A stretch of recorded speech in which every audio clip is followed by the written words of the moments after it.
தினம் ஒரு தியானம். பலங்கொண்டு திடமனதாயிரு. யோசுவாவின் புஸ்தகம் அதிகாரம் 1 வசனம் 6. மோசே மரித்த பின் இஸ்ரவேலரை வழிநடத்தும் அந்த யோசுவா, நான் மோசையோடு இருந்தது போல உன்னோடும் இருப்பேன். நான் உன்னை விட்டு விலகுவதுமில்லை, உன்னை கைவிடுவதுமில்லை. பலங்கொண்டு திடமனதாயிரு என யோசுவாவுக்கு உரைக்கும் கர்த்தர். திகையாதே, கலங்காதே. நீ போகும் இடமெல்லாம் உன் தேவனாகிய கர்த்தர் உன்னோடே இருக்கிறார்.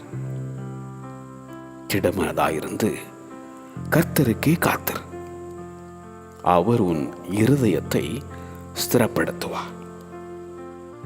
அவர் உன்னை பலப்படுத்தி உனக்கு சகாயம் பண்ணுவார்.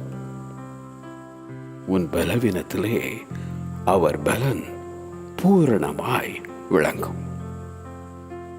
நீ உயிரோடு இருக்கும் நாளெல்லாம் ஒருவனும் உனக்கு முன்பாக எதிர்த்து நிற்பதில்லை. பலங்கொண்டு திடமனதாயிரு. பலங்கொண்டு திடமனதாயிரு. ஆமென்.